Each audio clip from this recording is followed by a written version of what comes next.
There's been a lot of talk in the video game industry recently about how single-player games are supposedly dying. With a huge boom of multiplayer games over the last decade, developers have seen the longevity and profitability that multiplayer games provide, when done right at least. The question is, are single-player games really dying, and what has led people to believe this as a possibility? I've played many games not only in 2017 but in the last decade that are strictly single-player, all of which I've enjoyed a lot. Games come to mind like The Witcher 3, Horizon Zero Dawn, Red Dead Redemption, Cuphead, Kingdom Hearts, Portal 1 and 2, Assassin's Creed Origins, Fallout, Skyrim, Uncharted, and The Last of Us, just to name a few of the amazing single-player games that have come out in the last 10 years. The more recent games like Horizon Zero Dawn show that there is still a place for single-player games in the market, and that they are in fact incredibly profitable. But what is it that stops huge companies like EA from making a single-player game? Why do they choose to scrap the single-player Uncharted-like Star Wars game that so many looked forward to? The answer is corporate greed. EA as a company wants to make the most amount of profit possible for the longest amount of time,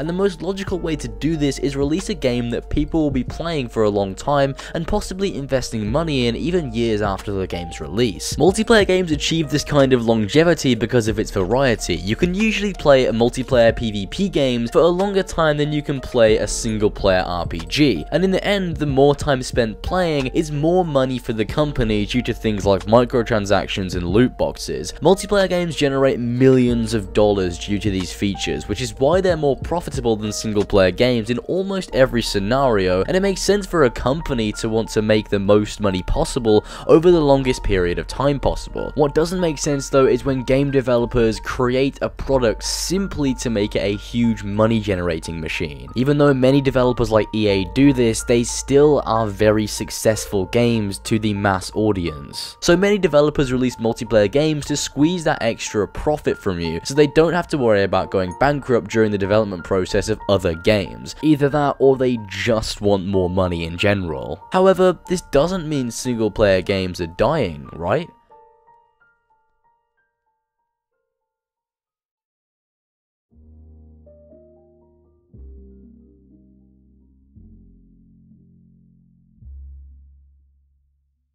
AAA companies are in a very competitive market, so it makes sense that they would want to make lots of money from multiplayer games, but a lot of the time, these multiplayer games aren't even done properly. Opposed to being experiences that are crafted and cared for, experiences that are fair on the consumer and don't push them to spend more money, they tend to be glorified cash cows that are rushed out in desperate attempt to make a large profit. They aren't games. They're simply a way of keeping a company afloat in a violent terrain that is the video game industry. Multiplayer components in games like the early Call of Duty games, Halo, Doom, and Battlefield are done right. They're fun, and they don't force players to spend extra money if they don't want to. They were simply made so people could kick back with their friends and play some video games together. I've personally got many fond memories of playing Halo 3 multiplayer with friends, or even doing my first raid in Destiny, and it's experiences like that that need to be pushed for in multiplayer games. Not this constant reminder that what you're playing was created solely to create a profit, not to provide you with an experience that will be remembered. The recent Call of Duty games, Destiny 2, the FIFA games, and Battlefront 2 are all examples of multiplayer games that were created with nothing but profit in mind. However, they all have one significant thing in common. They were either published by EA or Activision. That's not to say that EA or Activision are solely to blame for this huge boost in multiplayer games, but they are two huge titans of the video game industry. And this is where there is a slight slither of hope for single-player games.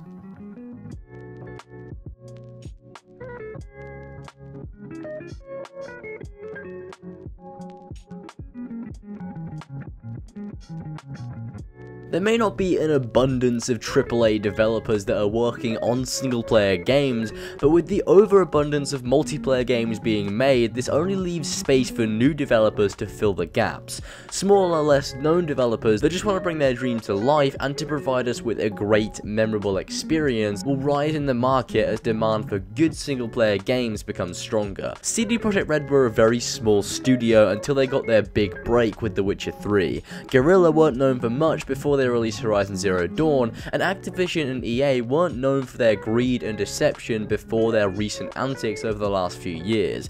Opinions change, and so does the industry as a whole. So as we see more small development teams working on awesome single player games, then the single player genre will be back on the map. It's just right now, single player games are not getting the attention they need due to all of the multiplayer controversy regarding things such as loot boxes and microtransactions, things that have actually affected single player games recently as well, which also has many people debating how much longer single player games can survive. Just wait, when all this has died down, there will be an array of single player games coming out of development, people that genuinely want us to be able to play a rich and cared for single player experience. Not everyone can be Naughty Dog or CD Projekt Red, but as of right now, there's nothing stopping small development teams from releasing games that will change the landscape of single player games forever, much like the aforementioned developers. Single player isn't dead, it's just waiting for the right time to make its return, amongst all the toxicity and shady business practices of recent years. This year we've had games like Nier Automata, Horizon Zero Dawn, Uncharted Lost Legacy, and Assassin's Creed Origins,